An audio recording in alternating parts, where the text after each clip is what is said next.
What up, everybody? Dan Kasper Show is on the air on your radio dials. Got a couple of those, 105.1 FM, 790 AM. You can also check us out online, sportstalk1051.com, where you can find the video stream link.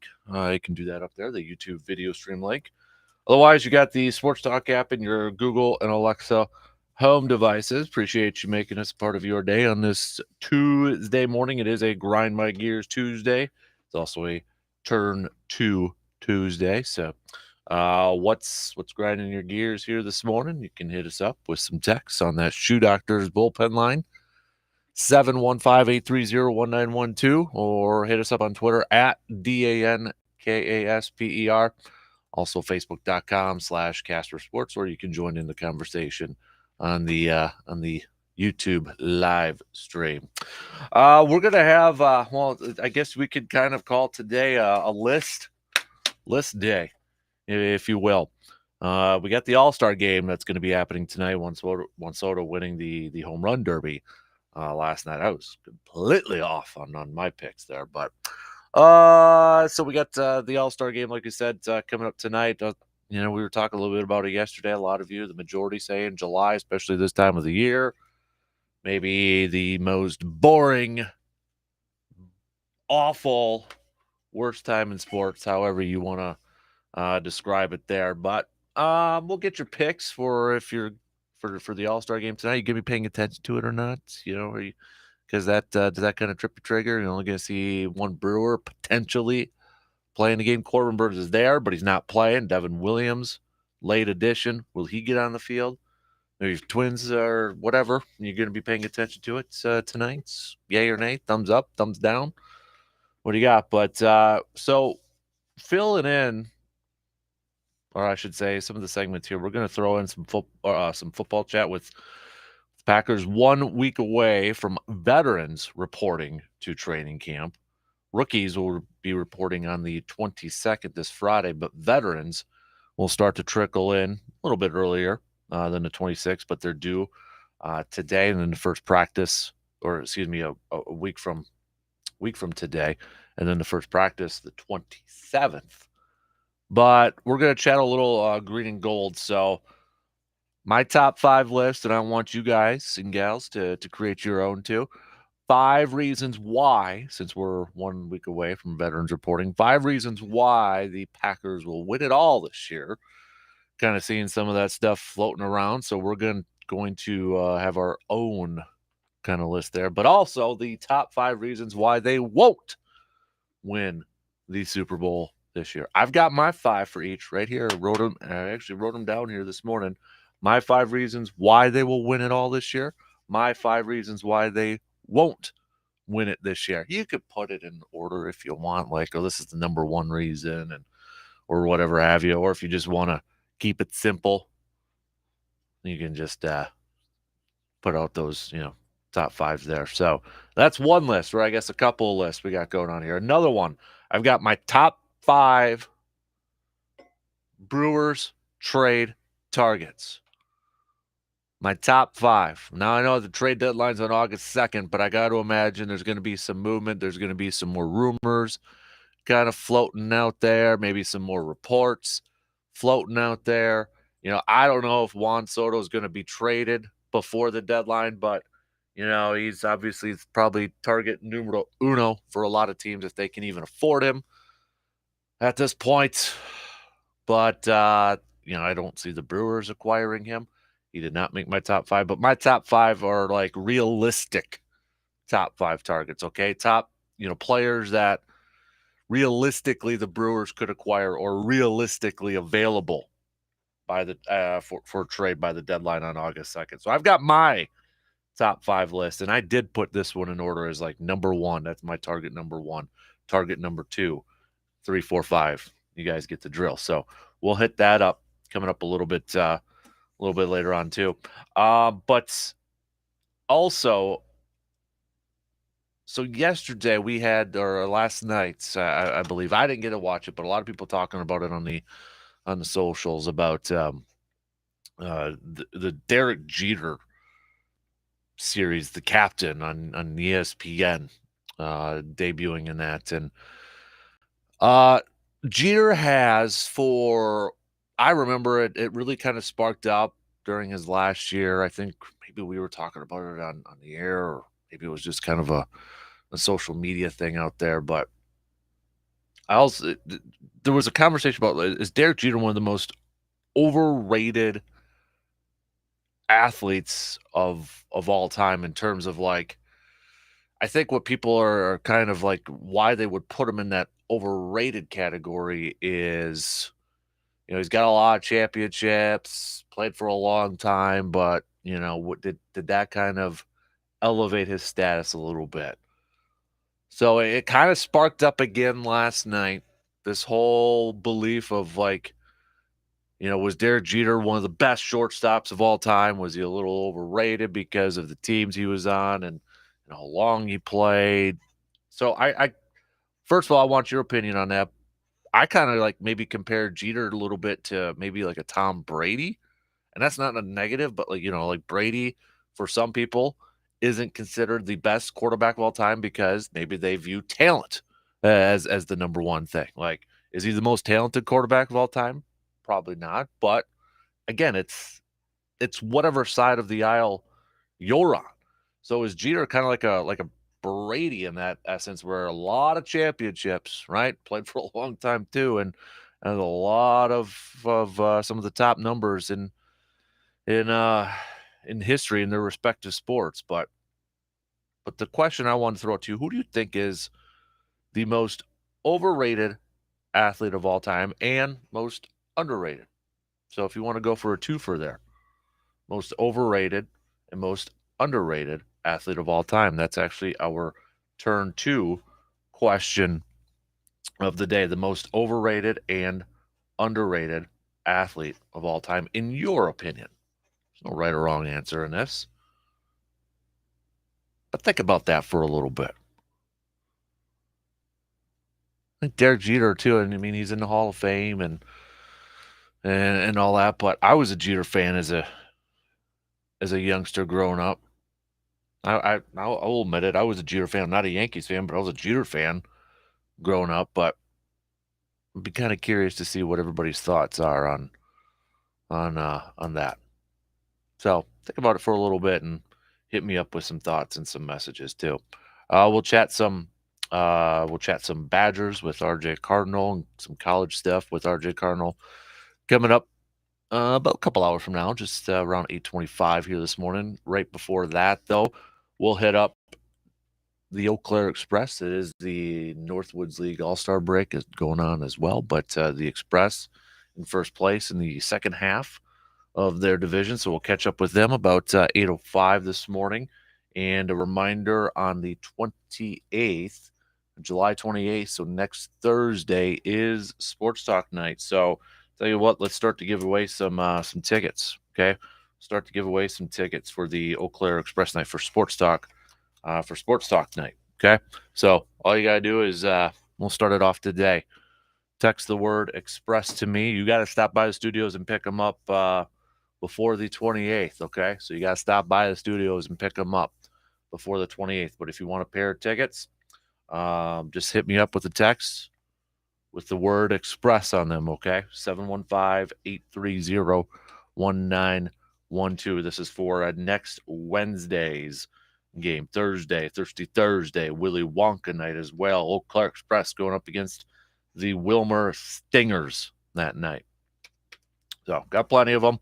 Let's pass those out and get a good group of listeners out there, right? You know what I mean? We'll be coming back from training camp that day.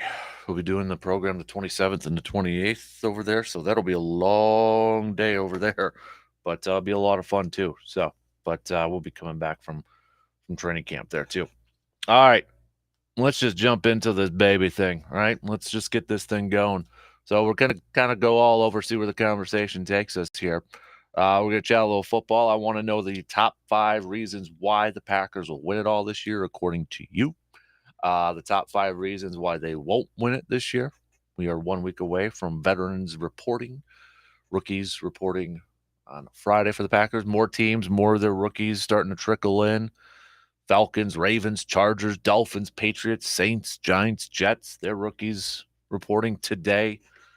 Now you're going to start to see some Packers floating in, maybe on their Instagrams and Facebooks and Twitters and all that. So I want your top 5 reasons there. I've got mine, and then I'll reveal my top 5 Brewers targets, top 5 Brewers trade targets by the deadline on August 2nd. And a couple of these names you've heard about, but they're realistic targets too. So Juan Soto's not in there. Okay, it's just a realistic. Would I love it? Yeah, but it would probably require them to be giving up a lot and probably just a rental for the next 69 games in the regular season. And if they make the postseason, however many games after that. And then the most overrated and underrated athlete of all time. That's the turn 2 question. Most overrated and underrated athlete of all time. And is Derek Jeter kind of in a similar boat as one Thomas Brady? And taking your grind my gears here too. So what's grinding your gears? Start lighting up that Shoe Doctor's bullpen line with some text, okay? 715-830-1912. Let's get things rolling here. We're going to take that break just now so we can jump into this. Oh, let me push that button. All right, Wisconsin Credit Union leadoff coming up in just a few minutes. I'll see where the conversation takes us here this morning. The Dan Kasper Show will be right back after these words. Got a take on today's topics but can't call in? Then hit us up on Facebook, Twitter, or the text line and let your fingers do the talking. A clinic developed to offer the highest quality orthopedic care, Chippewa Valley Orthopedics and Sports Medicine has been committed to the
Don't forget to sign up for our fantasy football leagues right now through our website, sportstalk1051.com. Just click on the Nation tab over there and sign up. We're starting to put things together for our fantasy football league. So go and do it right now. Just need you to sign up so I can get your email, and then I will send you the league information to sign your team up and all that good stuff. So been starting to do that right now, but maybe check your emails. Maybe you already got an email. We're going to have a couple leagues going on because we're going to have so many people there. But I've got some plans in the works about how to decide the overall champion. So don't worry about that. And I've got some rods in the fire, if you will. But don't forget to sign up on our website. Everybody who signs up, you'll be in a league. You will be in one of our leagues. So it's free. It'll be for fun, and we'll give away some stuff too. How about that? So sportstalk1051.com. Click on that Nation tab, and you'll be able to see the sign up there. All right, let's get things rolling here this morning. I'm asking a lot of you here this morning to kind of put on your thinking caps and kind of help me out with some lists and all that good stuff here. So let's lead it off here. Let's change it up a little bit. Okay, we've been talking a lot of baseball here. We're in the All-Star break. By the way, did anybody watch the home run derby last night? Did you enjoy it? Did you think it was entertaining? Juan Soto had a couple of youngsters in there competing for the title. Soto ended up winning it all against Rodriguez from the Mariners. Soto was the second youngest to ever win the Derby, just a day older than the '93 winner Juan Gonzalez. Then the Seattle Mariners, a rookie, Rodriguez, just 21. But anybody watch? I watched it. I thought it was entertaining. I mean, for me, it's still won't ever live up to the ones when I was a youngster and a kiddo, but I think that's just the part of getting older. I think it's something like this that it's more designed for the younger fan bases out there. But I thought it was interesting. I thought it was entertaining. A lot of home runs right away. Man, it's something too. I don't think I'll ever get used to is the amount of home runs that are being hit in these home run derbies now. It's just unreal. Albert Pujols did upset the number 1 seed Kyle Schwarber last night, beating him in the overtime period. But yeah. So your thoughts on it, you can hit me up if you want to. But I want to change it up here a little bit because we have been talking a lot of baseball as of late. Obviously, that's pretty much the only sport going on. That's a lot of us. I know we got WNBA and that going on too. But with the Brewers on a little bit of a break here, let's change it up here. That we are now a week away from training camp, with the veterans reporting, and then the first practice will be a week from tomorrow. But starting to, I know a lot of other media places and blogs and all that sort of stuff have been kind of pumping out some content and articles about preseason, looking at top players, rankings, and biggest question marks, et cetera, et cetera. So I wanted to do it a little bit of a different approach for today. And I wanted to go over some of the top reasons why the green and gold will win it all this year, and the top 5 reasons why they won't win it all this year. So you can play along. You can give me some of your reasons why you think they will win it all or won't win it all. I'm not asking necessarily for your predictions because it's July. Okay, I don't want to do any predictions now. It's way, way, way too early for that. So much could change in preseason and training camp. Knock on wood, it's not injuries or anything like that. But I'm not asking for predictions right now. I'm just asking for your reasons why you think they can or won't do that. So let's just get into it. I'll start off with my top 5 reasons why the green and gold will not win the Super Bowl this year. And again, I didn't put them in in order of importance. So, play calling / game management. That's one of my reasons. One of my top 5 reasons why they will not win the Super Bowl this year. And that's referring to Matty LaFleur. That's referring to Joe Barry. Joe Barry coming into his second year as Packers defensive coordinator. Obviously, he's gotten some experience as defensive coordinator with Detroit and Washington and such. Matty LaFleur, I know, in his first couple years, one of his criticisms has been, maybe some of the game management or play calling situations. Everybody knows the NFC Championship with the Buccaneers and that. But, one reason why the Packers maybe don't win it all, I could see being maybe a little bit of mismanagement, game management, or some questionable play calling. And I think when you look at the offense, the play calling, I think, is going to be a little bit different because the playbook's going to be a little bit different. You don't have 17 out there. You don't have a number 1 wide receiver on this team right now. We don't know who that's going to be.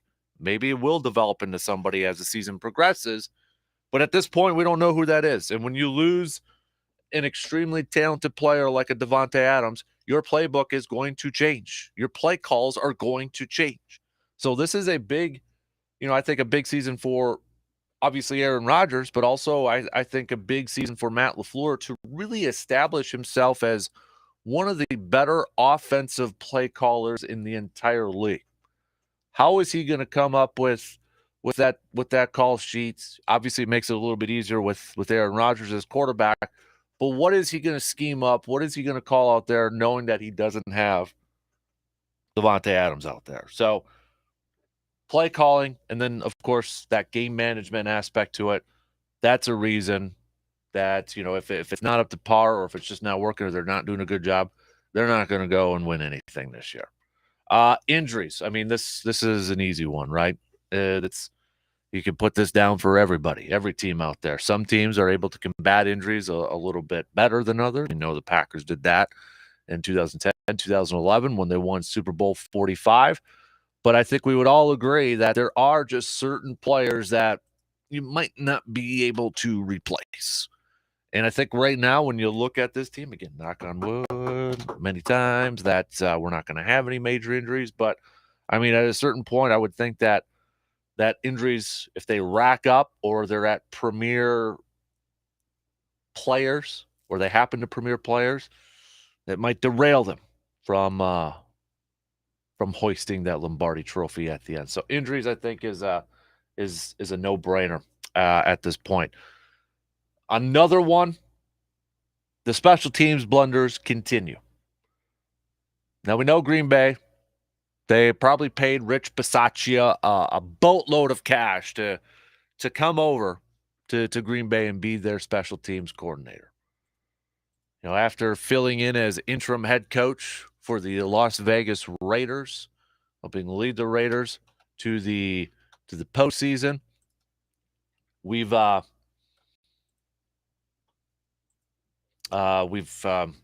just what do I want to say? The post. I mean, the special teams. I'm trying to spit it out. The special teams was just awful. It was awful, and that's putting it nicely. So my next reason is if special teams blunders continue. If they continue at what they were doing last year, they will not win anything. They're not going to go that far. The miscues, the blocked punts, the blocked kicks, heck, even maybe not even a threat on the return game. So I mean, there's a lot of pressure on Rich Bisaccia to turn around this this unit, to turn around this unit. There's a lot of pressure on them on him to turn this unit around. They are under the microscope for a lot of Packers fans out there.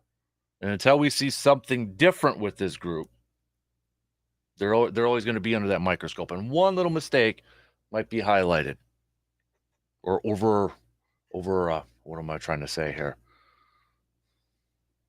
I don't know, but special teams blunders. Number 2, the defense doesn't live up to the hype. We're all excited about this defense. We're all pumped up about the new additions, the Georgia rookies. Rasul Douglas was a bright spot last year. He's back. We're looking at this defensive unit. We've brought in Reed. We're looking at the defensive line. We got a little bit of depth. We got a little bit of depth at inside linebacker. The secondary looks like on paper one of the best secondaries in the entire league at this point. I mean, it looks like we've got, 2 deep at every position on this defense. A lot of hype and a lot of excitement surrounding this ball club or this unit. The defense doesn't live up to that hype. If they don't live up to that potential, will they be good enough? Because I feel like the defense has to be the calling card for this team this year, with the offense potentially going through some growing pains to begin the year. Aaron Rodgers admitted that there's going to be some growing pains. Now, hopefully they won't be long ones, but the defense is going to have to be, at least initially, the calling card for this team. They have to be one of the top units in the league. And with all the offseason, additions or bringing back guys and the draft, there's that expectation that this defensive unit is going to be one of the best in the league. And if they're not, do we have a lot of confidence in the offense to be able to help lead this team? I don't know. But if the defense doesn't live up to that hype, that'll be one of the reasons they don't win it all. And then next, the passing game can't get going. None of the receivers are stepping up. We were talking a little bit about it with Devontae, no longer there. Who is going to be that receiver or receivers? I don't think it's just going to be one person that can step up and fill in the role of Davante Adams. It's got to be a collective effort. It's got to be everybody in that group. It's got to be the running backs. It's got to be the tight ends. It's got to be a collective unit to step up and fill in for the loss of one Davante Adams. But if they don't have anybody step up, or if that passing game can't get going, it might be a long and painful and stressful and frustrating season on the offensive side of the ball. It puts more pressure on Aaron Rodgers, and it should put more pressure on Aaron Rodgers. If I'm Aaron Rodgers, I look at this as an opportunity to, I know he says he's comfortable with his legacy, this, that, blah, blah, blah, but this adds another level to that legacy. If you can lead your team with no Devontae and you're looking at that wide receiving group, because like we were saying, everybody's got their rankings and blogs and articles out about, everything. And you're constant, and there's stuff out there I've seen with which team has the worst wide receiving groups out there. And Green Bay is usually one of the top teams out there. Awful receiving group. Worst in the league, or one of the worst in the league. Well, this is an opportunity for Aaron Rodgers to really kind of carry that offense on his back. And he should. I mean, he's getting paid to do that. And he's a 4-time MVP, reigning back-to-back MVP. He should be able to shoulder some of that load and shoulder some of that pressure. But if that passing game can't get going and those receivers aren't stepping up, nobody's filling in, or nobody's kind of, taking advantage of their opportunities, and then it gets to be a one-dimensional type of thing with A.J. Dillon and Aaron Jones running the football, it'd be a little bit rough. Now, I think A.J. Dillon and Aaron Jones will be heavily involved more in the passing game, but they still need some of those receivers to pick up the slack. Not every, I mean, we're just, whether it's going to be a Lazard or what's the Sammy Watkins and Dubs, are they going to be able to get a lot of playing time right away Christian Watson and Dubs, are they going to be able to get a lot of playing time right away as rookies? Is Sammy Watkins going to step up and kind of have a resurrection, a career resurrection? There's a lot of unknowns with this group. And I don't think we're expecting high-flying passing numbers like if Devontae was going to be on this team.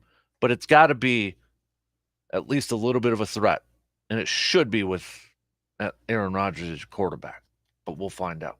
So those are my top 5 reasons why they won't win the Super Bowl. Play calling / game management, injuries, special teams blunders continue. The defense doesn't live up to the potential, doesn't live up to the hype. The passing game can't get going. None of the receivers step up. Those are my top 5. So my top 5 reasons why the Packers will win it all this year. Transitioning into that. 1, health. Again, these aren't in order, but that's kind of the opposite of injuries. They stay healthy. Their main players stay healthy. They're still good to go. Well, then, they've got a pretty darn good chance. So health, easy one, right? Kind of just going back with that passing game that can't get going. Utilizing more players within the offense. One of the criticisms that fans have had for the last maybe couple of years here has been focusing too much on Devontae Adams in the passing game, focusing too much on 17. Well, now this is an opportunity to get more players involved. And if they can become a team, if they can become an offense that gets more players involved, that makes more players a threat.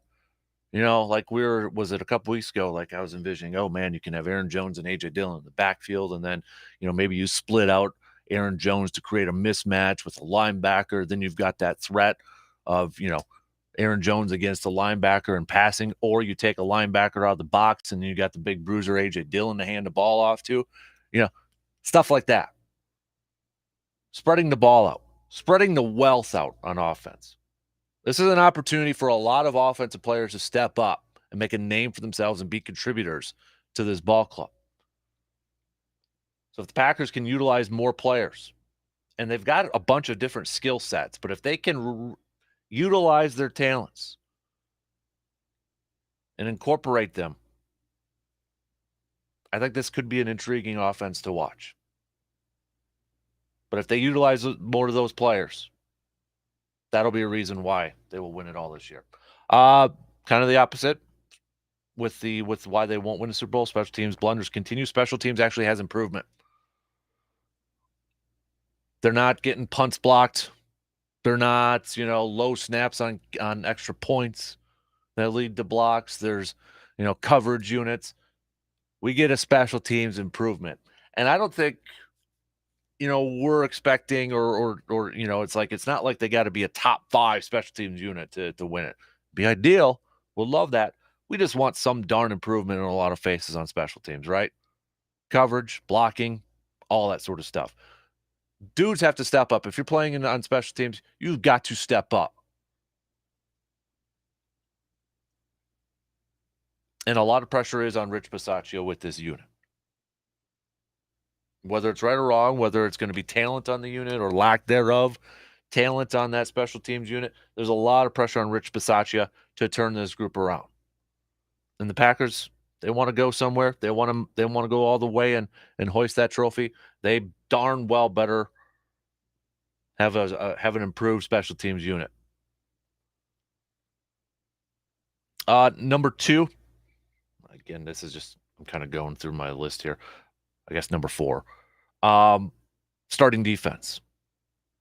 Said it a little bit earlier. I think this defense has to be the calling card of the team. Kind of a la a little bit to like when Brady and the Buccaneers won the Super Bowl. I know Brady and and they had great offensive players over there too, but it was that defense was flying around for the Tampa Bay Buccaneers that year too. I think it's a little bit similar here to Green Bay. This defense, it needs to be the calling card. We need to see every phase, every level of this defense to be a special unit, to be a solid unit, to be a top 5 unit. Secondary, high expectations. We're all excited about the inside linebackers that they've got.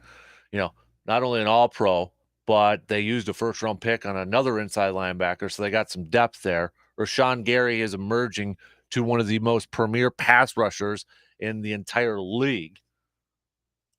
The defensive line, Kenny Clark's got a little bit more help up there. This defense, and Joe Barry's included in here too with the play calling. This defense has to be the calling card, and if they are the calling card, if they are a top 5 unit, I think that's good enough to win it all. Like they say, defense wins championships. And if I had to rank them, probably my number 1 overall reason why they will win it, and it's fairly simple, Aaron Rodgers. If Aaron Rodgers all those other things, defense and that, but Aaron Rodgers has to continue to play at a high level, and there's going to be more pressure on him this year with that offense. And there should be. But we all know if Aaron Rodgers goes out, this team ain't going to win a Super Bowl. I don't think Jordan Love's going to be the next, Tom Brady to come in and lead the team to a Super Bowl. That's not trying to pick on Jordan Love or anything like that. I wouldn't bet on it. I don't think he's going to be a Kurt Warner to come in and lead the team to a Super Bowl as a backup. I don't see that happening.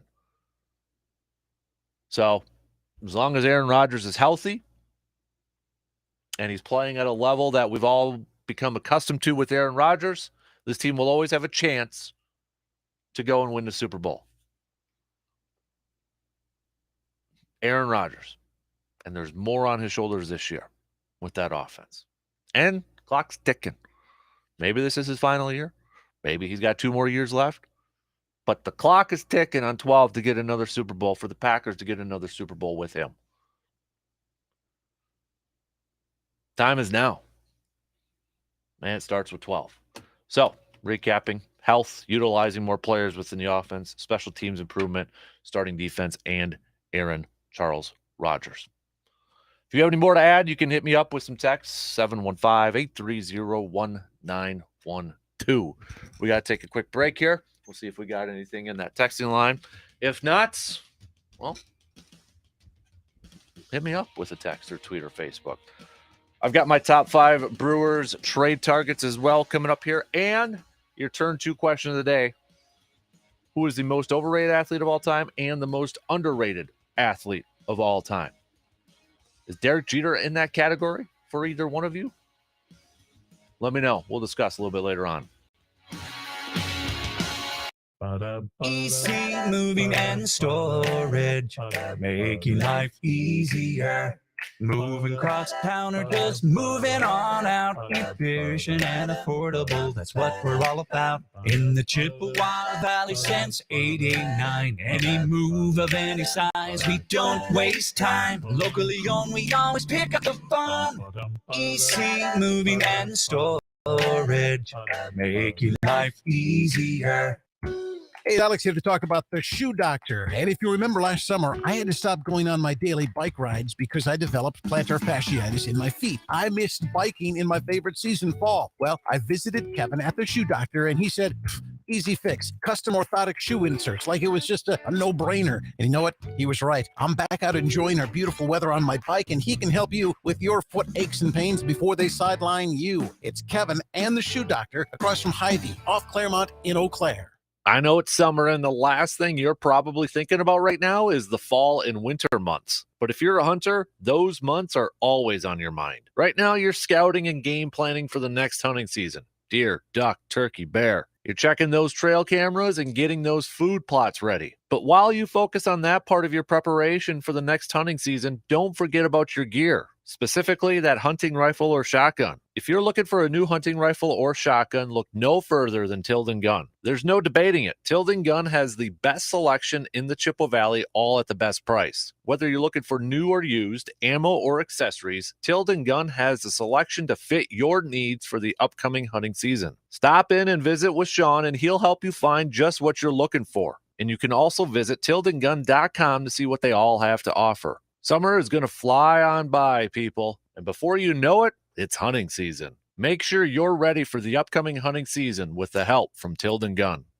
Do you remember the countless times when you were young and playing in the backyard, daydreaming of playing against or with your favorite athlete, or imagining yourself chasing your dreams and experiencing life the way you're supposed to? That's how we came up with a name for Backyard Dreams. Backyard Dreams is WAYY Sports Talk 105.1 790 AM's charitable entity. We have 5 main goals for Backyard Dreams: to provide and promote opportunities for anyone to have a chance to play, to help anyone overcome obstacles to chase their dreams, to help raise awareness for those in need, to help create opportunities for those to enjoy their passions, and to help those enjoy their life and create special memories. It doesn't matter if you are a child, teen, or an adult. Backyard Dreams wants to help anyone. For more information, success stories about Backyard Dreams, and if you know someone who could benefit from Backyard Dreams, just visit sportstalk1051.com and click on the Backyard Dreams tab. With a wholesale formula seminar, discover how to start your own Amazon business. Hey everyone, Ryan and Karen Pottinger here. Because of the wholesale formula, last year we ran our business while we traveled to and lived in 4 different countries. Hi, Ian Bauer. My first year averaged $45,000 a month in sales. Now I'm at $90,000 a month and hardly working. Hi, I'm Amy Sherlock. I attended the Wholesale Formula seminar, and I'm now doing $175,000 in sales per month. Hey, I'm Rick Manello. 2 years after attending the Wholesale Formula seminar, I was able to sell my Amazon business for over $400,000. Whether you have a business and want to sell more on Amazon, retired, or just need extra money, America's Amazon expert Dylan Frost will show you how. Only $49.99 guaranteed or your money back. That's right. Discover the easy way to make money on Amazon with Dylan Frost's The Wholesale Formula 2-hour seminar, Tuesday, August 2nd at 2 p.m. for the greater Eau Claire area. Register at thewholesaleformula.com. Home runs, touchdowns, three-pointers, slap shots, birdies, aces, free kicks, dunks, sacks,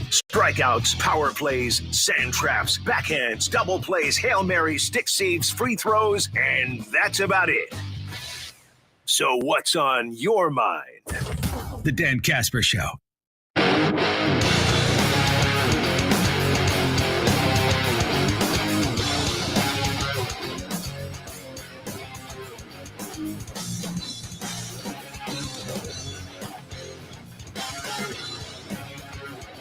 Coming up tomorrow at ASAP Used Auto Parts, 1330 Menominee Street in Eau Claire. They got the car show 5 p.m. to 8 p.m. over there. So if you're not doing anything, check out the car show going on from 5 p.m. to 8 p.m.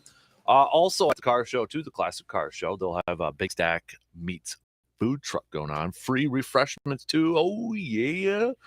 Which I'll see you over there. All right. Again, 5 p.m. to 8 p.m. ASAP Used Auto Parts, the Classic Car Show. 1330 Menominee Street in Eau Claire. Coming up next hour, we'll hit up the top 5 Brewers trade targets coming up here. But if you've got any names that you want to add to that list or you would put on your list, hit me up. All right. Hit me up with your thoughts on that. I'll take a quick phone call here before Morgs pops in talking about whatever is on her mind. Good morning, C-Bomb. What's on your mind? Good morning, El Capitano. How are you this cloudy Tuesday? I'm doing okay, man. How are you doing? I'm doing pretty dang good. I had a good time sitting up watching that home run derby last night, and I've been pondering how we can land Juan Soto in Milwaukee, and I think they can do it. You would want that? Yeah. For a rental? I would love that. For a rental. Well, it doesn't necessarily need to be a rental. So here's the thought, okay? And they can afford him. You do know he turned down $440 million, right? Correct. But he still has 2 years of arbitration left, so he's under team control for 2 more years. we still have our pitching staff. You know, we got Peralta and Woodruff pretty much on the cheap for the next 2 years. Lorenzo Cain's contract is coming off the books. Colton Wong doesn't need to be, you know, re-upped. And their contracts right there are going to equal what Soto's going to get in arbitration. So, yeah, maybe we can't get a long-term deal, but if we could take him for the next 2 years, we got to go all in with this pitching staff. And So I don't know if there's a much better bat. You're going to have to give up a lot of talents. So who you giving up for him? Well, I will be the first to admit I don't know all the names in the farm system or what we have coming up, but whatever you got, give it away. You know, prospects are just that. I like to point back to Corey Ray. You know, 2 years ago he was untouchable. He was the next, you know, our version of Barry Bonds, and he's gone. He's nothing. I mean, you don't hear anything of Corey Ray anymore. So prospects are just that. If you can land Juan Soto and he can be a staple in your lineup, put him with Christian Yelich and have Yelich lose some of the pressure that he's got. You know, in my opinion, man, we got to go all in. This pitching staff, we will never see the likes of this again in Milwaukee. And if not now, when? But what if it takes one of those pitchers to get Juan Soto? If it takes one of those pitchers, give him Hader. No, I'm talking starters. I hate. Oh, starters. Well, Peralta. I think we could. I think, you know, I don't want to give up a starter, but in your opinion, which would you rather have, Peralta or Soto right now? I mean, I think Soto. Well, right now Peralta's hurt, so it's easy to say Soto.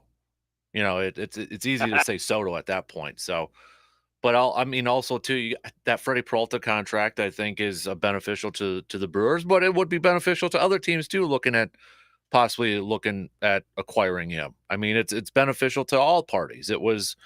I remember when we talked about it a couple years ago when he signed it, it was like, oh, he's kind of betting on himself, but at the same time, Brewers kind of betting that he's going to turn it around. And I think right now the Brewers so far have won that contract. I would agree with that. And I hate to say we'd have to give up one of our pitchers, but if there's a way they can do it, and I think with the way his contract is right now, and you know, the 2 years of arbitration and the Brewers' position, and not going to have to pay Kane, not going to have to pay Wong, you know, I think they could make a move for it, and I would love it, but you know, it might just be a pipe dream. But do you think Juan Soto is one player that will instantly put the Packers in a world, or the Brewers in a World Series? From a bat standpoint, if there's one bat that they could add, I think he could do that. The guy's all world. Now he is having a down year. He's only batting around 250, but I mean, the guy's phenomenal. Mm-hmm. I think he would be a huge asset. Actual. Right now, we don't have anybody in our lineup that's really feared. There's nobody. No, I'd agree with that. Yeah. Yeah, I think if they could get that one bat, if there's one bat they could get, Juan Soto's one that could do it, and I would love to see it. But I'll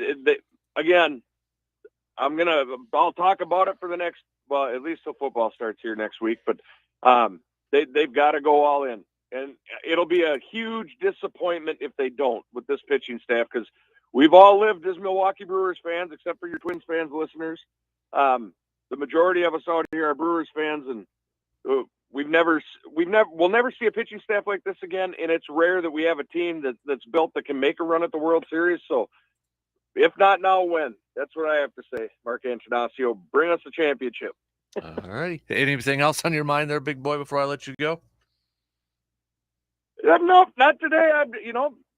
Football season's coming. I'm just stoked for that, and the home run derby. I'll watch the All-Star game, see how that goes. But yeah, that's summer is trucking now. Here we go. All righty, buddy. All right, we'll talk more about next week. But hey, people want to join us, they can, right, C-Bomb? Just hit us up on Twitter.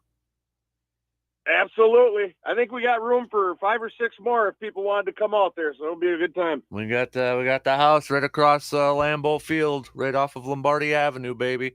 So come on, surveyor. Get permission from the wife, right? Yeah. tell Surveyor to get his butt down there and tell him to bring his buddy Nate that he works with. I bowl with Surveyor's one of his coworkers, so I'd love to have Nate down in Green Bay again. We bowled state in Green Bay last year and had a good time down there. So Well, why is it Nate coming with right now? Did you ask him? He's in the water skiing season. He doesn't like to answer texts or Snapchat messages right now. Normally he's right on it, but he didn't answer me the other day, so I'll have to give him a call. Getting ghosted, man. Getting ghosted. All right, buddy. Appreciate the phone call this morning, bud. Right on, brother. See, I'm breaking up a little bit there at the end there. So, all right. Yeah, looking for maybe a couple more people to join us. That'll be a lot of fun. Quick text. If we are talking about athletic ability, two of the most overrated players are Jeter and Brady. Underrated is Warren Sapp. Warren Sapp. Okay. Yeah, we're looking. The turn 2 question of the day. Most overrated. You got to pick one overrated and one underrated athlete of all time. Who maybe gets a little too much pub, too much credit, too much praise, and who doesn't, in your opinion? Okay? Text, tweet, Facebook. You guys know the drill. All right. We'll get to some more responses coming up in the next hour. Also looking for, if you got any top Brewers trade targets, do you agree with C-Bomb? Go all in and maybe potentially, come up with a huge package for one Juan Soto. Surveyor saying, okay, C-Bomb, then Juan Soto better lead us to a World Series, because if you're going to give up everything, we better see returns on it. Most overrated player, John Elway. John Elway. Okay. Interesting. I'm really curious to get everybody's list on this. Most overrated, most underrated. We did have a Russell Wilson pick a little bit earlier on our texting line. I was wondering if anybody would pick Russell Wilson as an overrated one, but I'm looking for two. Give me one overrated and give me one underrated. Okay. Who's an underrated player? Any sport. Can be football, basketball, baseball, all that good stuff. Any sport. Morning, Morgan. Hey, good morning, Casper. You look older. Why? Happy birthday. Oh, thanks. Delayed. Well, like 2 days late. Belated. Yeah, I know. I didn't realize it was your birthday. Yeah. Well, regardless of what you say, I don't like to pipe up myself. So otherwise, you would have known about it a week before. What? Bullhorn is in the shop getting fixed. Yeah.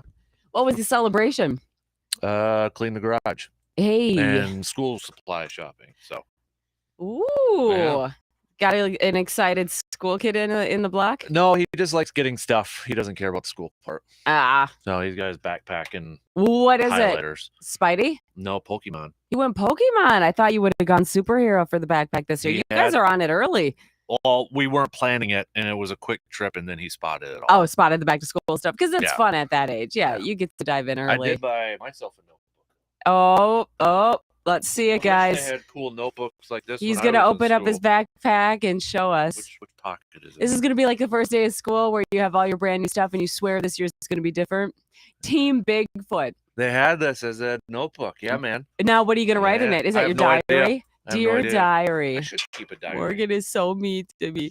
Diary. Yeah. Dear Diary, Morgan can't get over burger challenges. Morgan can.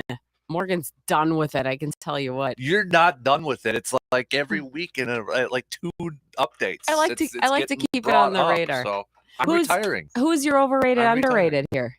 Are you keeping it sports centric? Has to be football. Has to be anything like that. Yeah, it's got to be sports persons. Got to be athletes. It has to be specific though to football, baseball, or it could just be any sport. Oh, any sport. Okay. Yeah.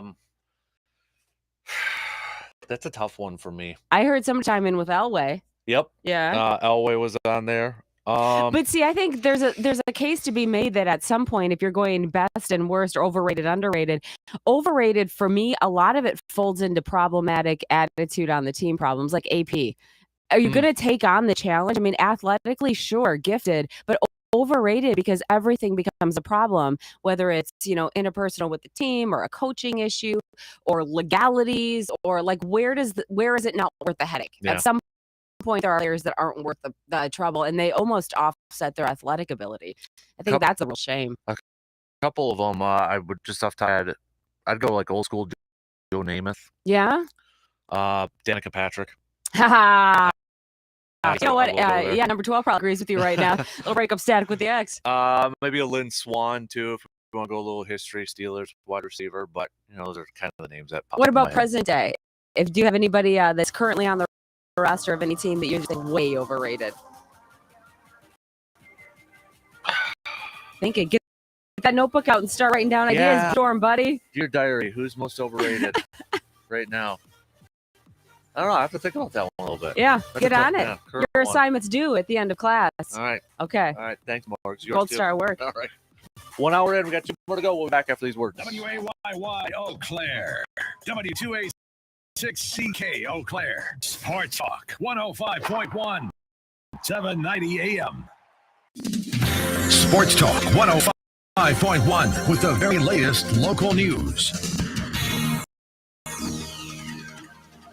Well, Eau Claire County's former district attorney has a year to get ready for trial in his sexual harassment case with 715 News coverage. Joster looks closer. A federal judge laid out the schedule in the case yesterday. The victim witness coordinator and the Eau Claire County DA's office suing former DA Gary King, claiming he harassed her for years.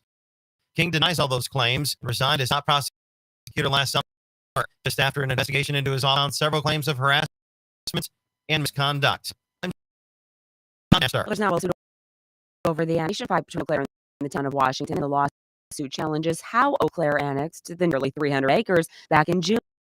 Land can be annexed as long as it borders the city. The land in question, though, did not, but does border a piece of Lowe's Creek Park. The city annexed that land, but the lawsuit said the annexation was flawed, so the whole thing should be canceled. The town of Washington's Janelle Henning saying the questions about the process for a while, but those questions were ignored. Looking for some new headlines across the state, we find politics and lawmakers in Madison getting ready to override the state's elections commission. It's got some 715 newsroom coverage, a master that spells it out a little bit more about local clerks and where we're at with that. The legislature's Joint Committee for Review of Administrative Rules will meet tomorrow to kill a proposed rule from the commission to allow local election clerks to fill in information on absentee ballots without contacting voters first. Senate Majority Leader Devin Lemieux says state law is clear that clerks cannot add missing information, and said the Elections Commission rules clearly violate that law. The coming override is just the latest disagreement between lawmakers and election managers in the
All right, here we go. Second hour kicking off on this Grind My Gears Tuesday. What's grinding your gears? People, you can hit us up with some text, 715-830-1912 on that Shoe Doctor's bullpen line. Also, don't forget, if you want to go to the Express game next Thursday. Yeah, the 28th. Next Thursday, the 28th, for a little Thirsty Thursday. I've got some tickets here. Just text me the word Express, 715-830-1912. We'll hang out at the ballpark there, too. So we're going to be coming back from Green Bay that day. So it'll be good to have some cold beverages on a little Thirsty Thursday. So if you want some tickets, hit me up with a text with the word Express, and I'll text you back. And he's got to pick them up at the studio sometime before the game on the 28th, okay? So get those babies on coming on through. We're going to talk a little Brewers baseball trade targets later on in the back end of this hour. I've got my top 5 Brewers targets in order, 1 through 5. 1 for the player I would love to see the Brewers most go after and get. I would love, if the Brewers get like a couple of these dudes here, but I've got my top 5 in order, realistic trade targets too. And a couple names we've heard around the rumor circle, the hot stove all across the internet. So we'll get to that probably around 7:45 here this morning, but gives you a little bit more time to text us who's on your wish list, on your trade target wish list for the Brewers. I know the trade deadline's on August 2nd at this point, but you can have a little. I'm sure this will be adjusted here and there, but yeah, we all know that rumors and reports and rumblings are all going to spike up here in the coming days. After this All-Star break, it's going to come hot and heavy. Another thing we've been asking for our turn 2 question of the day: most overrated, most underrated athletes of all time.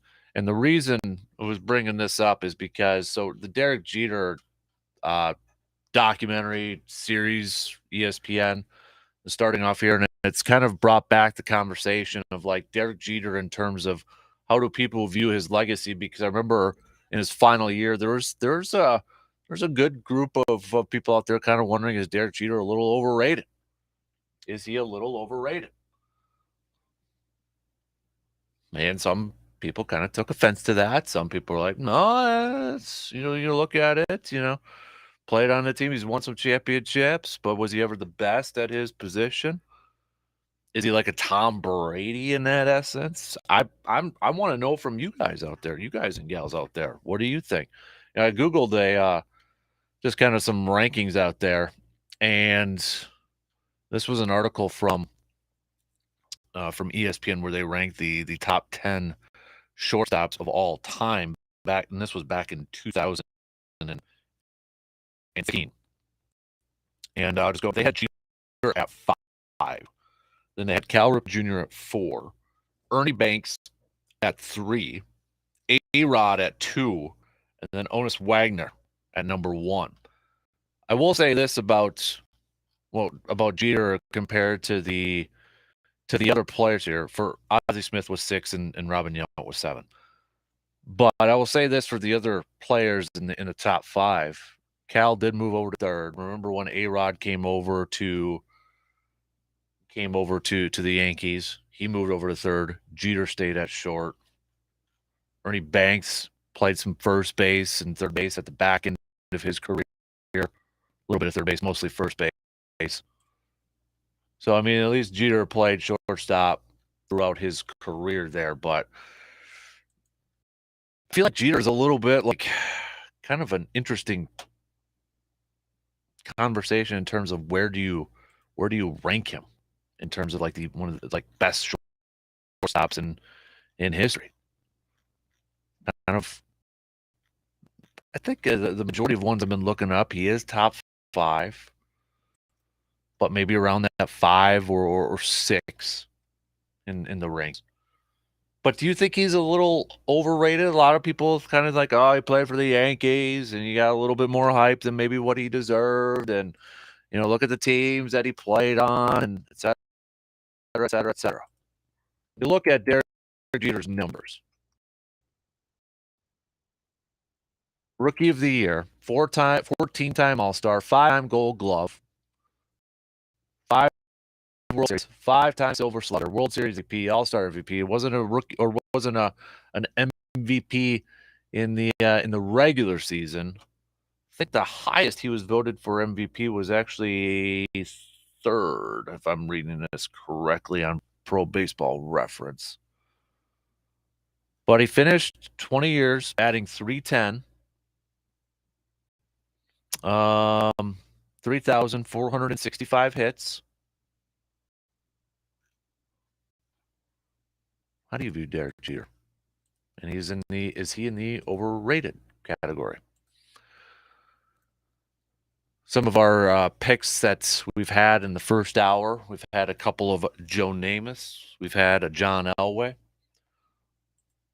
We've had Surveyor Sam going Troy Aikman, and most underrated players Larry Fitzgerald. I like that underrated pick by you, Surveyor, for Larry Fitzgerald. I think that's a solid one right there.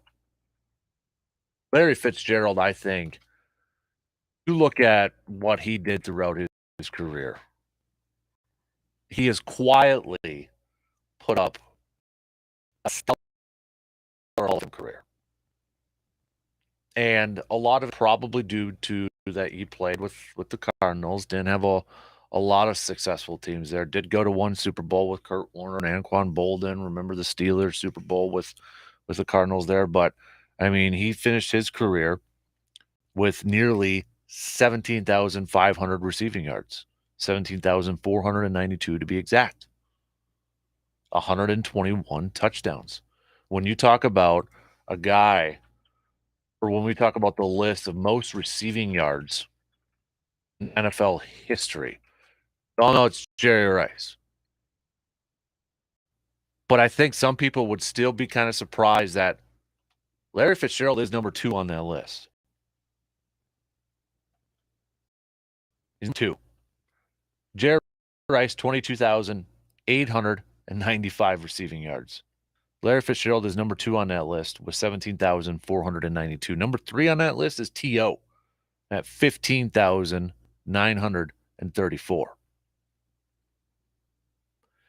The next closest active receiver on this list, the active receiver with the most receiving yards in history is Julio Jones. He's at 17 with 13,330 yards.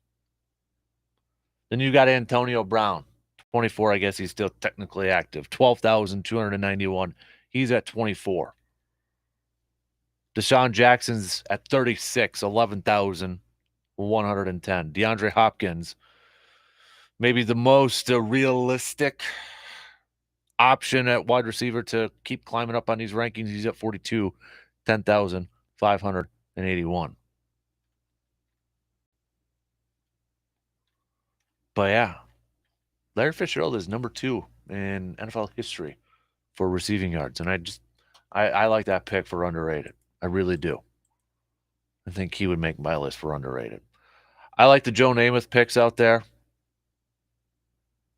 I know he was voted, was it 99 or 100 when the NFL did their top 100 players in 2010? Was it 2011? I think he was like voted 100 or 99. So I think Michael Strahan was the other one over there, 100 or 99. Just trying to go off my memory there a little bit, but I was Googling last night some of these lists, and I mean they've got arguments for a lot of different people. I mean, I've seen where Brett Favre is high on the list. I've seen where like Tiger Woods is even high on a list. It's just, it honestly depends on your own opinion or how you view overrated, underrated. And I think it's easier for people to kind of point out who they think is maybe a little bit overrated as compared to who's a little underrated. Maybe can we say Sterling Sharp was underrated? Can we say Sterling Sharp's career has been vastly underrated by historians in the Pro Football Hall of Fame? Because when you look at his numbers, we've talked about it. at length, at nauseum, for how many years, how many months. I think you can make the case that, Sterling Sharp's career has been viewed a little underrated by a lot of people out there, by a lot of the historians, the Pro Football Hall of Fame members. I'd throw Sterling into that conversation too.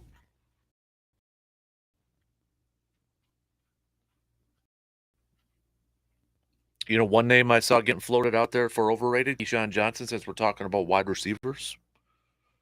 Keyshawn. So, I mean, we can make a huge list if we wanted to. I mean, you can even think about some of the quarterbacks. What about Eli Manning? Is Eli Manning overrated? Goes back to that, Hall of Fame conversation. If Eli Manning makes the Hall of Fame, I'm sure that'll be brought out. Is he overrated? Is he, getting in because, well, it helps with his name, but, he's got the 2 Super Bowls, but, look at what he did in the regular season and such. That's where a lot of people will point to and point to his numbers. Is he overrated?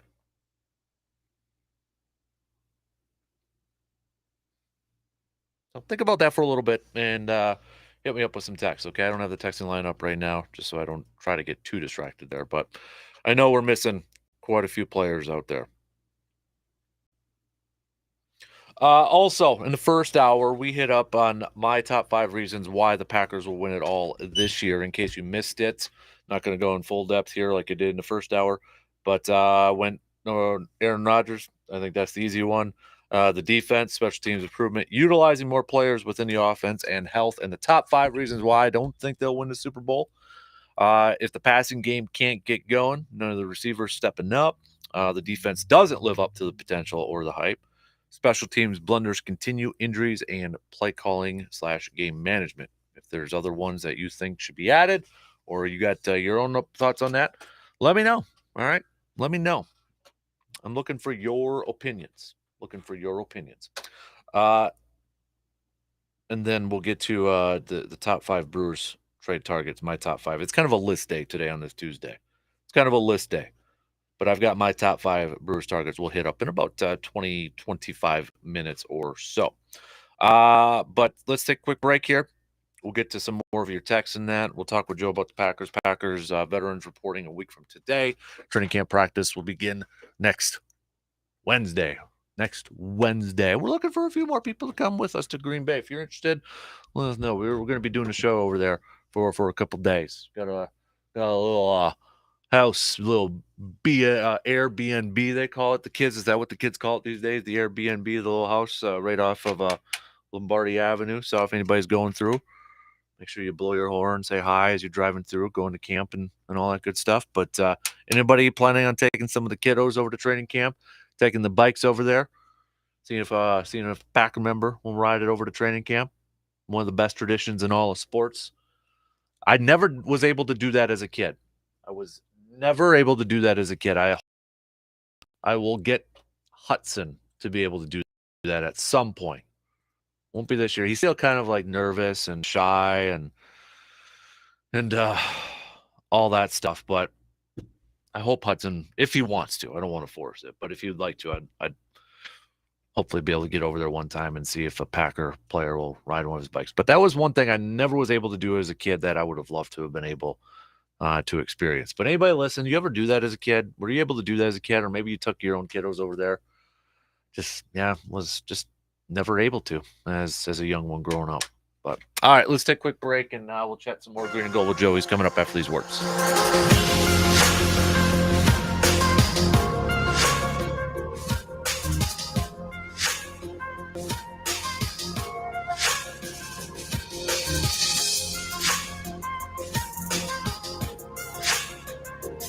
You're listening to the Dan Kasper Show. With a wholesale formula seminar, discover how to start your own Amazon business. Hey everyone, Ryan and Karen Pottinger here. Because of the wholesale formula, last year we ran our business while we traveled to and lived in 4 different countries. Hi, Ian Bauer. My first year averaged $45,000 a month in sales. Now I'm at $90,000 a month and hardly working. Hi,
More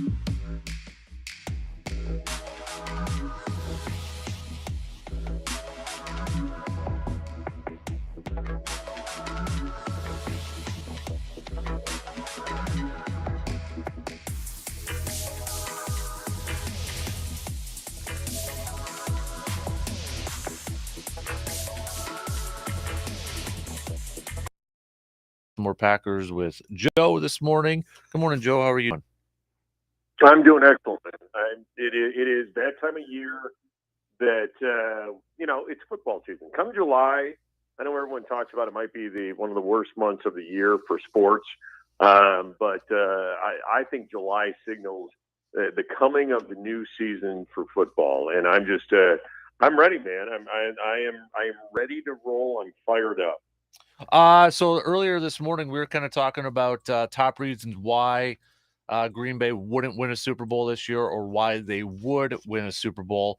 Give me a pick for each side. What are some of the main reasons, in your opinion, that they could win a Super Bowl, and maybe on the flip side, a couple reasons why they wouldn't win the Super Bowl this year? Well, I think anytime you have Aaron Rodgers, that puts you in a position to be a playoff team. And I look at the schedule this year, and I look at this team, and I say this is a playoff team. So anytime you have a top-tier quarterback in the NFL, you're going to be considered a Super Bowl contender. So I would put that as my number one reason. As far as the reason they won't win the Super Bowl, it's going to be that offensive line health, and it's going to be the question marks surrounding David Bakhtiari and Elton Jenkins, and those are two big question marks right there. And again, if they come back healthy and they're 100% and back to where they were playing, there's no question in my mind this team can be a Super Bowl contender.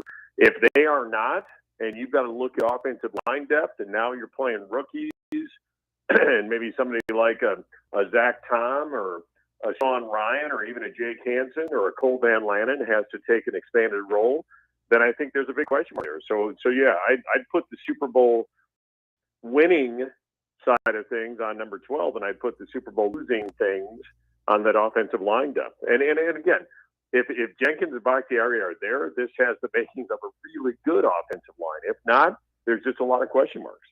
Why do you like the Jaron Reed signing so much for Green Bay? You know what? It's interesting because I've been looking at this over and over again. And obviously, Kenny Clark, one of the best defensive linemen in the league, primarily playing that nose tackle position. And when you look at it, and you look at last year when you had Kenny Clark in the middle and you had guys like Lancaster playing in that end position. And I don't hate on Dean Lowry. I like him. But what I like out of Jaron Reed, because I think Kenny Clark, I think if he were in a 4-3 as opposed to a 3-4, I think he would be a dominating defensive tackle. Now, look, he's a dominating nose guard right now, but he gets double and triple teamed. And so if you could move Jaron Reed around and put him in that nose tackle position and let Kenny Clark play that 3 technique outside, I think that's going to expand his game. And then, of course, you've got Devontae Wyatt there, the rookie, TJ Slayton, the second-year guy, Jonathan Ford, the rookie. You've got some depth there to now start moving Kenny Clark around on that defensive line. So is the Jaron Reed signing going to turn out to be Devondre Campbell or Rasul Douglas? Probably not. But is it going to allow you to do different things with Kenny Clark that you couldn't do before? Absolutely. And that's why I love that. I love that signing. And I just think anytime you get a big guy who can move, and Jaron Reed, he can move. And it's not that long ago that he had some dominating seasons with Seattle. But I just think what you're going to allow Kenny Clark to do now, I think it's big. And again, I've said all along that if you can get Kenny Clark the ability to move him around, because I think, I arguably, he doesn't have the sack numbers that some of the other players have, and he doesn't get some of the publicity, but arguably I think he's a top 5 defensive lineman, interior defensive lineman in the NFL. And if you can start moving him around and start doing a little bit like what the Rams can do with Aaron Donald and finding the mismatch, finding the weak spot, finding the weak link on that offensive line, then I think you're going to see those numbers that have, the eye-popping numbers as far as the sacks and the TFLs and those types of things, I think they're going to go up. And so, again, I really look at that signing. And I liked it at the time, but the closer we get to training camp, the more I like it because it gives you that flexibility to pick out a weak spot on an offensive line and really put pressure on the OC. Looking at a couple of the units here, defense, offense, and of course special teams, who's under the most pressure this year to make sure their unit isn't, I guess, going to screw up or play at a high level? Matt LaFleur with calling the plays, no Devontae, it's going to be a little bit different. Joe Barry, obviously a lot of high expectations for this defense. He's got a lot of talent, a little bit of an unknown with a couple of the rookies. Or Rich Bisaccia coming over from the Raiders. Well, look, and I'm a huge Rich Bisaccia fan, and it's not just because he's Italian and a paisano, but I think the pressure's on him just because of how glaring the deficiencies were last year on that side of the ball. I think Matt LaFleur has proven that he can call a game, and I'm really liking what I'm hearing coming out of the mini camps with how they're going to be utilizing 28 and 33. And I think Joe Barry has shown enough at this point, and you just give him more talent, and I think it just gets better and better. But I think Bisaccia, because of the hype and because of the fact that the Packers ponied up and started paying a special teams coordinator like they should, I think it's got to be Bisaccia. And again, some will say, well, you can only get better. You can't get worse than last year as far as the special teams go. And I agree with that to a certain extent. But again, given the hype, given the amount of money they're paying him, given the way that their season ended last year, I think the pressure probably is on Bisaccia. I don't think he feels it. But I think the pressure, if you're really going to pinpoint it, I think it's got to be on that special teams unit led by new coach Bisaccia. Give me a veteran that, maybe he's kind of on that line or has to have a really good training camp maybe to solidify his spot on this team. Is there that veteran on this team, in your opinion, that maybe could be, maybe kind of hovering above that cut line? Ooh, great question. I think you're going to see some competition at the tight end position, and obviously a lot of that going back to the injury situation we talked about with the offensive line. It's the same thing with Tunyon, because you could see somebody like a Dominique Daphne, if you will, maybe not make this team, and so I think he's probably hovering there. I think somebody like a Ty Summers might be hovering there. I don't see this, but could you see a Chris Barnes maybe become a casualty if the Packers feel that they can get better in special teams by keeping somebody else besides Chris Barnes? Maybe at that point, but I would really kind of be looking at guys like Ty Summers, again, possibly a Dominique Daphne. If you look on the offensive line, maybe a Jake Ryan, but I don't think that's real, or excuse me, Jake Hansen, but I don't think that's really going to surprise anyone. And I know there was speculation early on that Sammy Watkins, might not make this team given the structure of his contract. I just don't see that happening. I see the fact that Matt LaFleur coached with him before, kind of knows what he's getting in the guy. Aaron Rodgers, and I don't want to make this a Jake Kumaro situation, but Aaron Rodgers spoke glowingly of Watkins and the fact that, what he brings to the table. So I just don't see that. I saw some reports out there that, could the Packers trade Amari Rodgers? I don't see that either. And so when you look up and down this roster from a veteran standpoint, there's just not a lot of guys. I mean, Malik Taylor, I think, is a guy that probably could fall by the wayside. But other than that, there's just really not a lot of that type of surprise veteran cuts that you're going to see out there. So yeah, I think those would be the kind of guys I'd be looking at more, lower to mid tier of the roster than anybody that's, oh my gosh, they let go of, whoever at this point, Mercedes Lewis. It's just not going to happen. I just don't see that happening. So you think like a Mason Crosby and Dean Lowry should be good to go for, you think they're not really in a training camp battle or anything like that? Yeah, I don't see it. I think the Packers, if they, first of all, I know there's some competition for Mace, but I think he's going to end up the the kicker. I think, as a side note, I think Stephen Wordle probably is not going to be there. I think Jack Coco is going to be the guy from a long snapper standpoint. I think the Dean Lowry situation, I think they would have moved on that a long time ago. I just don't see that being in play, especially with the fact that he had a year like he had last year. So, and again, he could be a guy. He's got such a high cap number. He could be a guy that the Packers say, you know what, we're going to sign him to an extension, give us even more salary cap relief this year. But I just don't see it. And when you look at the depth chart of this team, I just don't see a lot of surprise cuts or moves.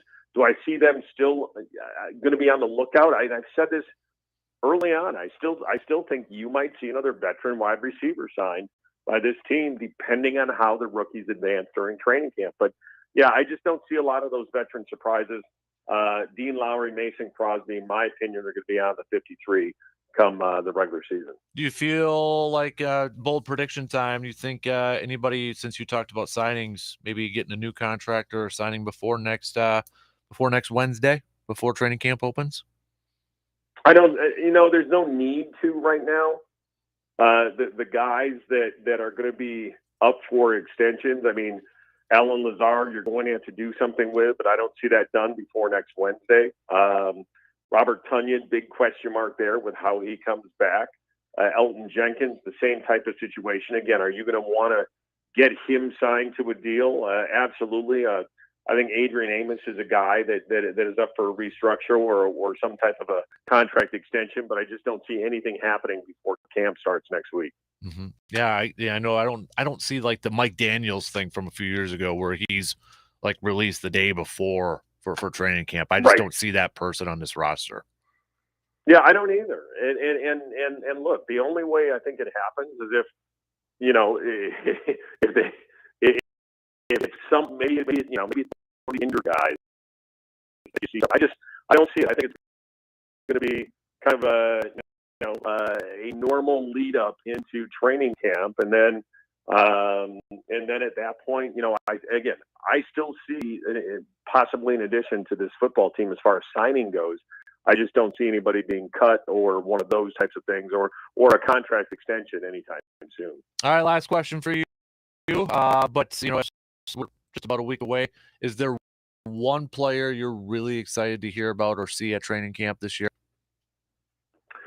I think it's going to be Quay Walker.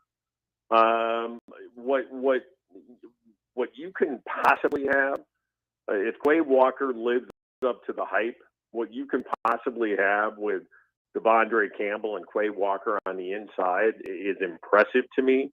Over the years past, whether it be a Pettin's defense or even a Joe Barry's defense, you had a lot of these safety hybrid guys that you kind of threw in there, and it more often than not burned the Packers because they had to take that inside linebacker out to bring in the safety. And again, it just creates a huge mismatch for whoever the defensive coordinator is, if that offensive coordinator puts in the right lineup. And so, yeah, I'm excited to see Quay Walker and Devondre Campbell out there.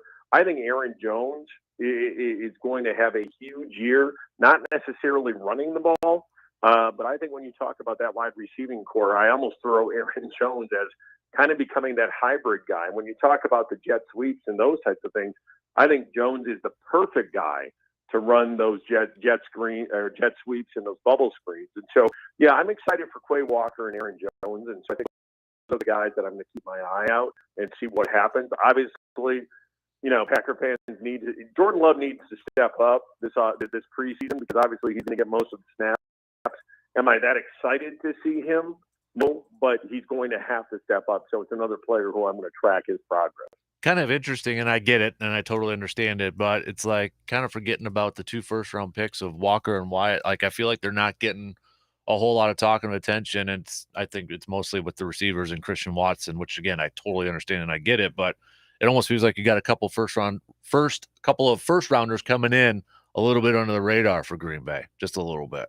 Yeah, you're right, a little bit, and that's, I talked about what Wyatt brings to the table and what he means to Kenny Clark, but I'm excited to see Quay Walker. And if you look at his tape, and then if you can compare it back, it's really interesting. If you compare Cuevo's tape to Devondre Campbell's tape coming out. They're very, very, very similar players. And so I'm excited to see this team come together with a lot of these rookies and second-year players. And so I think there's going to be it's going to be fun this year. And I think they've got some players that can mix and match. And so, one thing before I let you go, Captain, and I got to tell you, I am so excited for you going to Green Bay next week and doing your show live from training camp. And I am so sorry I can't make that trip with you. Again, coaches meeting at Eau Claire Memorial. We've got a 2 or 3 coaches meeting during that time, but I'm so excited for you making that trip next week. I think that's going to be a heck of a time and a couple of heck of a shows that you're going to be delivering from over there. Yeah, hopefully we're working on some interviews, so stay tuned. A little surprise, little exclusive content sort of stuff there too. That's what we call a tease. Subscriber content. Are we getting into the Dan Kasper subscriber content now? I like that name. I like it. That's why you're in the business, Joseph. That's right there, big boy. So, all right, buddy. Hey, appreciate those words, bud, and it's good to chat with you. We'll chat before we head over there next week, though. Okay, sir? All right. Listen, take care, Captain. Have a great day. You too, bud. There you go. There's Joe DeGuano joining us here this morning. All right, we got to take a break, and then coming up next, my top 5. Another list, top 5 targets that the Brewers should look at, players they should look at acquiring before the trade deadline. It's coming up after these words. Dan Kasper Show will be right back after these words. Got a take on today's topics but can't call in? Then hit us up on Facebook, Twitter, or the text line and let your fingers do the talking. I know it's summer, and the last thing you're probably thinking about right now is the fall and winter months. But if you're a hunter, those months are always on your mind. Right now, you're scouting and game planning for the next hunting season. Deer, duck, turkey, bear. You're checking those trail cameras and getting those food plots ready. But while you focus on that part of your preparation for the next hunting season, don't forget about your gear. Specifically, that hunting rifle or shotgun. If you're looking for a new hunting rifle or shotgun, look no further than Tilden Gun. There's no debating it. Tilden Gun has the best selection in the Chippewa Valley, all at the best price. Whether you're looking for new or used, ammo or accessories, Tilden Gun has the selection to fit your needs for the upcoming hunting season. Stop in and visit with Sean, and he'll help you find just what you're looking for. And you can also visit tildengun.com to see what they all have to offer. Summer is going to fly on by, people, and before you know it, it's hunting season. Make sure you're ready for the upcoming hunting season with the help from Tilden Gun. With a wholesale formula seminar, discover how to start your own Amazon business. Hey everyone, Ryan and Karen Potter here. Because of the wholesale formula, last year we ran our business while we traveled to and lived in 4 different countries. Hi, Ian Bauer. My first year averaged $45,000 a month sales, now $1,000 a month, and hardly working. Hi, I'm Amy Sherlock. I attended the Wholesale Formula seminar, and I'm now doing $175,000 in sales per month. Hey, Emil. 2 years after attending the Wholesale Formula seminar, I was able to sell my Amazon business for over $400,000. Whether you have business and want to sell more on Amazon, retired, or just need extra money, America's Amazon expert Dylan Frost will show you how. Only $49.99 guaranteed or your money back. That's right. Discover the easy way to make money on Amazon with Dylan Frost's The Wholesale Formula 2-hour seminar, Tuesday, August 2nd at 2 p.m. for the Greater Eau Claire area. Register at thewholesaleformula.com. She tossed the keys on the kitchen table and sank down on the couch in satisfaction. A sip of wine, and Amanda knew she had a good day. She used her noodle and helped a small business grow. A small business run by a small family with small kids that can go to college one day. That's what Amanda had a hand in. And with a quiet smile on her face, she knows she gets to do that all over again tomorrow. There's something kind of cool about a job where you get to do that. Instead of running around with a briefcase selling people things they don't need, Amanda gets to help small businesses be better businesses, successful businesses. If that itch to help is in you, you might be the next Amanda, the next person we choose to bring on in our sales and marketing department at Midwest Family Broadcasting. Call Dan and tell him about yourself. 852-2658, 852-2658. Midwest Family Broadcasting. We're an equal opportunity employer.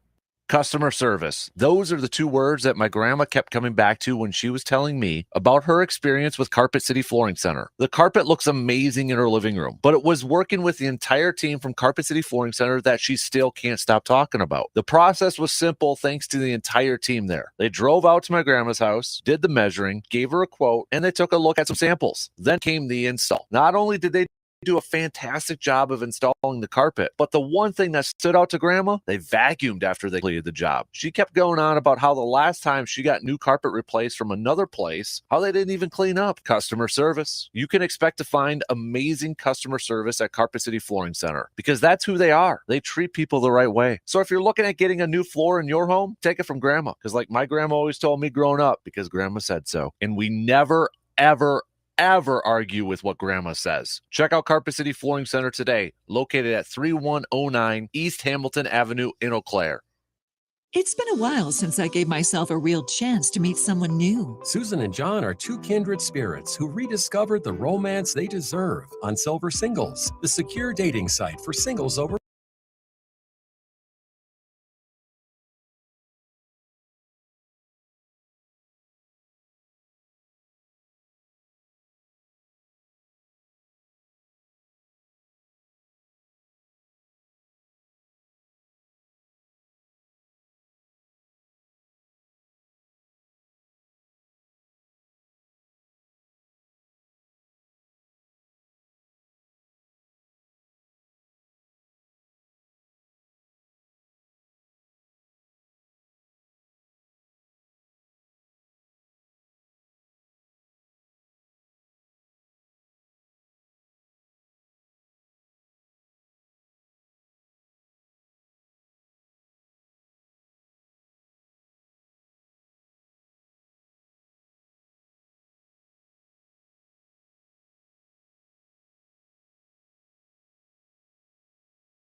Tuesday morning coming at you. Appreciate you tuning in however you are tuning in, wherever you are tuning in on this fine start.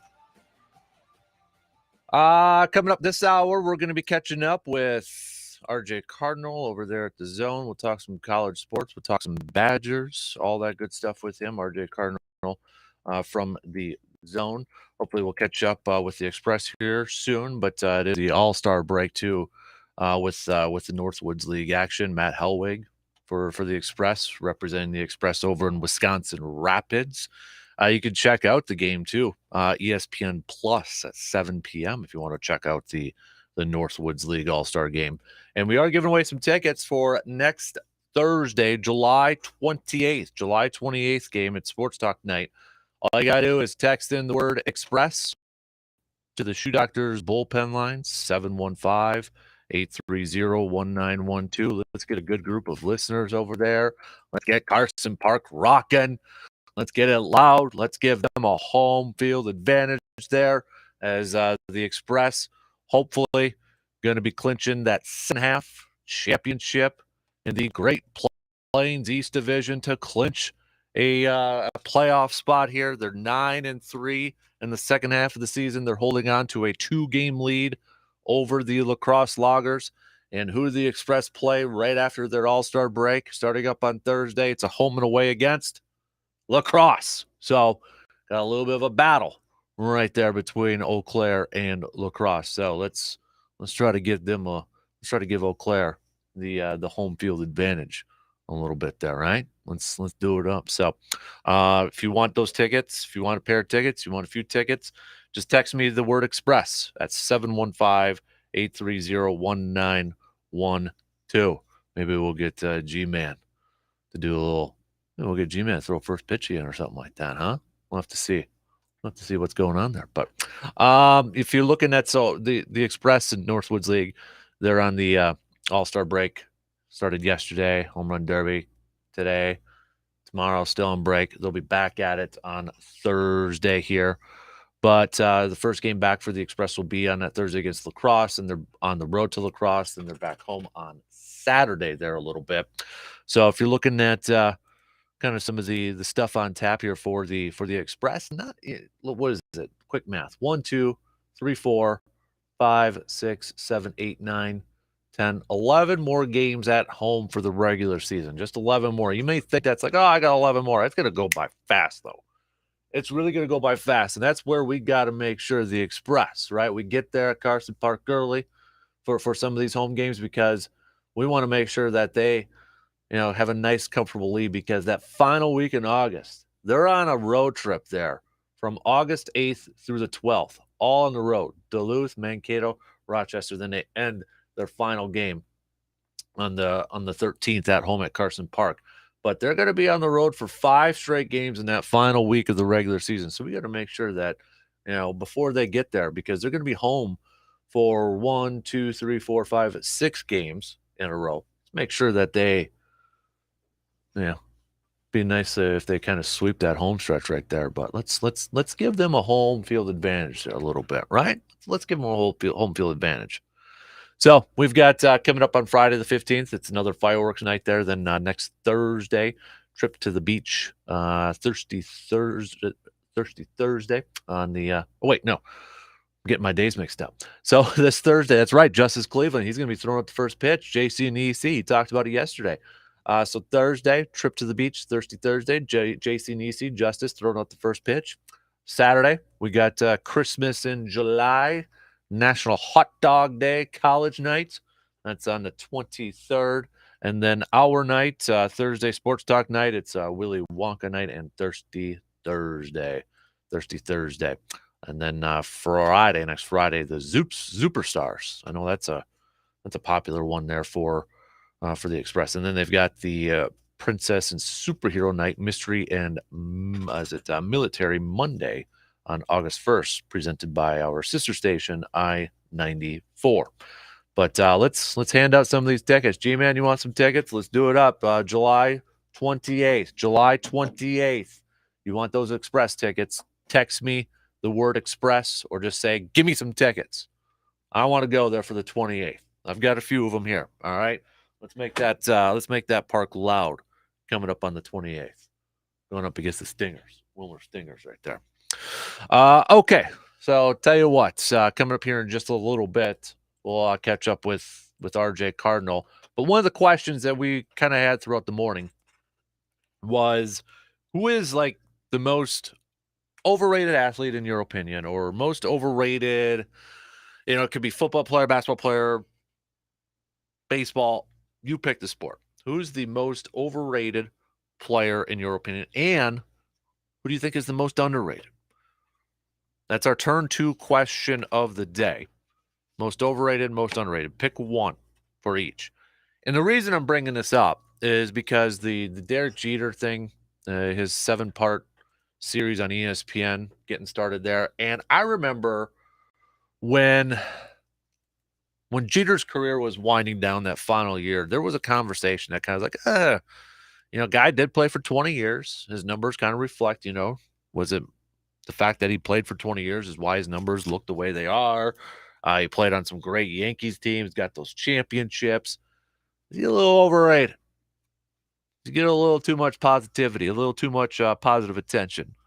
And that kind of was brought back up for his Hall of Fame, and kind of getting out there a little bit more now too with this. I guess we could call it documentary series, kind of like The Last Dance, but it's Derek Jeter.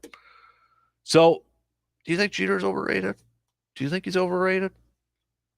I kind of compare him maybe a little bit to like a Tom Brady, where, Brady's got the 7 championships. Jeter's got 5. But like Brady's got the 7 championships. For a lot of people, he's the GOAT. He's the greatest of all time. And I think when you talk about greatest of all times or the best of all times, it depends on what you factor the most, how much you put into that formula, right? How much do you factor in championships? How much do you factor in stats? How much do you factor in your own eyes in terms of like, oh, I can just tell that guy is talented as all get out. Everybody's got their different parts that they kind of look at. Some may value championships more than the stats, or some may value, pure talent more than anything else. That's why you hear some people say, well, Aaron Rodgers is more talented than Tom Brady. But Tom Brady's got the championships. So I feel like Derek Jeter's maybe a little bit like a Tom Brady in an essence that, when you look at Brady, yeah, he's got a couple of MVPs. Jeter never won an MVP in the regular season, won a World Series and an All-Star one. But he doesn't have the MVPs like an Aaron Rodgers and a Peyton Manning, which a lot of them, let's face it, are due to numbers and stats and all that stuff. And Brady did play for the Patriots with Bill Belichick, won a Super Bowl with a very talented Buccaneers team. I think there's similarities between Jeter and Tom Brady outside of the fact that they're both from both Michigan men. Yeah. But I don't know if I'd call Jeter overrated. I don't know if I'd call him overrated. I'm not going to go that far. And I'll be honest with you, I was a Jeter kid as a youngin'. I was a fan of Jeter. But do I put him, we were kind of going through some of the old lists and the rankings, and a lot of those blogs and articles, when you come to ranking the best of all time, Jeter's about 5 or 6. But a lot of those people that are in front of him too, those were players that transitioned over to like third base or first base. So does that factor in that Jeter played short throughout his whole career? Should it matter? And you got like Cal Ripken Jr. Even when like A-Rod came over, A-Rod's listed as listed higher on the best shortstop list than Jeter on a few of these. Even though when he came to the Yankees, Jeter stayed at short, A-Rod moved to third. But maybe that says more about the player too, that he was able to transition to a different position. Ozzie Smith's is high on lists. Got Robin Yount on there too. He transitioned to center field. But kind of going back to, the overrated, underrated thing, I think one overrated, player I kind of keep going to is, and I get different times, different playing eras, numbers and stats and all that stuff, they're going to be different. I mean, it's going to be different. It's hard to compare players from different eras and like a guy who played in the 60s and trying to compare his numbers to Patrick Mahomes. You just can't. But a player that continuously kind of pops up as a overrated player is Joe Namath. I mean, that's one of the picks that we've had so far coming through on the texting line. Joe Namath. He's a Hall of Famer.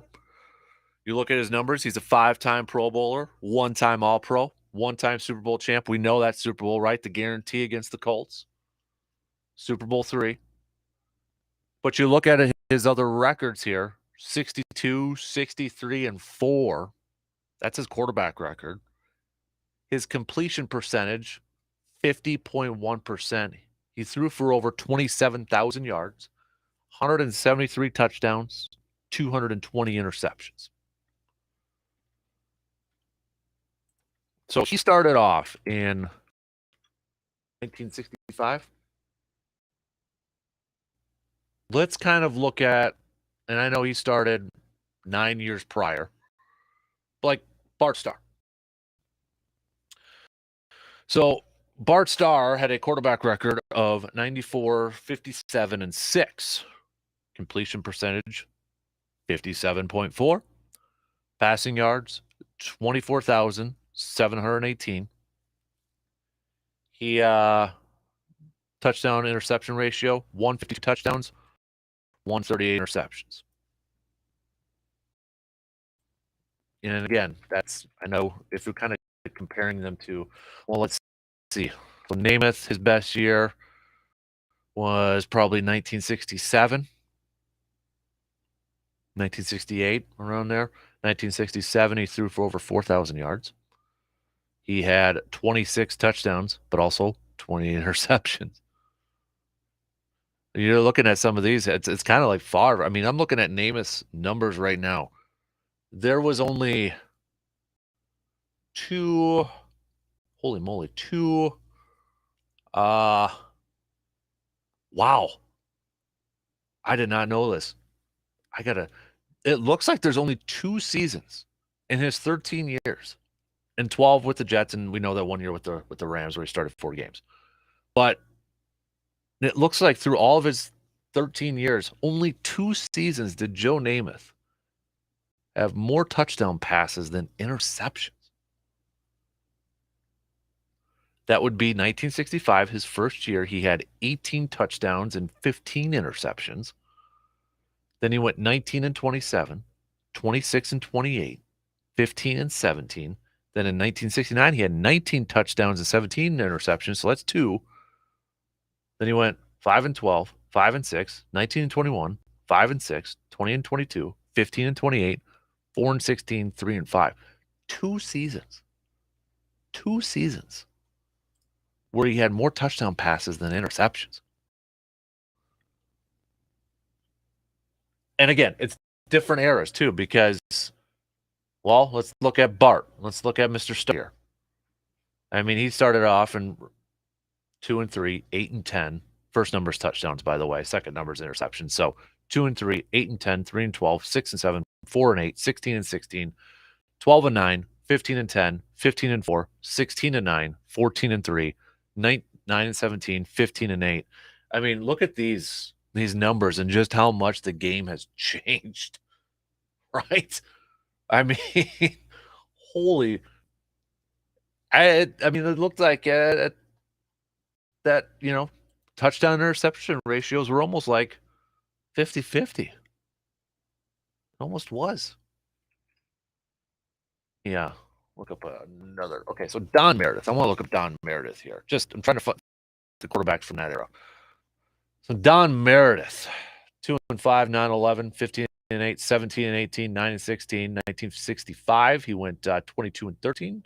All right, 24 and 12, and then 16, 16, 21, 12. Okay. Interesting. So who else should we add to this list? Who else should we add to the list? Hit me up with some text, 715-830-1912. Here's another one. I just looked up Roger Staubach. So he's in the Hall of Fame too. And he was voted as one of the best quarterbacks of all time in the latest top 100 that the NFL Network did. Again, it's different eras here. But 1971, 15 touchdowns, 4 interceptions, 23 touchdowns, 15 interceptions in 1973. Then he went 11 and 15, 17 and 16, 14 and 11, 18 and 9, 25 and 16, 27 and 11.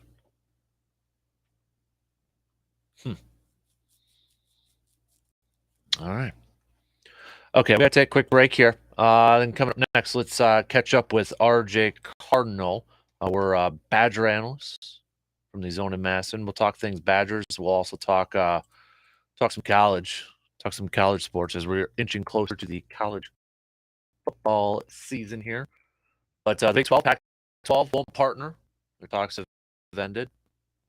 No, that sounds like it's at least not going to happen at this point. But don't you feel like there's still going to be some more movement? I know UCL, or was it the University of California, is going to sue UCLA, or they're going to attempt to sue UCLA for jumping to the Big Ten. I mean, it's kind of a mess right now, but holy moly. All right, let's take a quick break, and then coming up next, RJ Cardinal, our dude. He'll be joining us trying to break it all down for us in just a few minutes.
$5 million in MVP.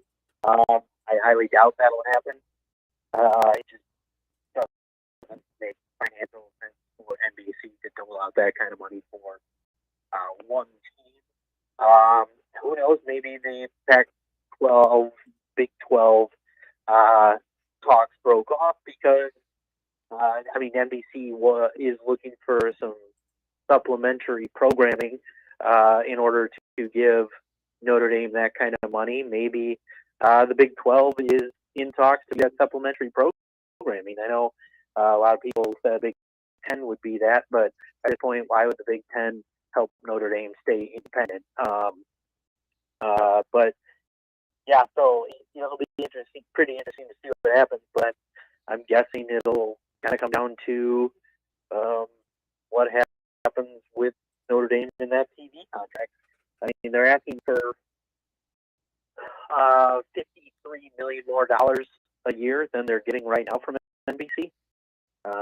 So that'll be interesting to see what plays out there. But I'm guessing we won't see really any movement until that sort of thing gets worked for Notre Dame, and I mean that's not happening until 2025. So who really knows where some of this will be going and when the next move will actually see be made.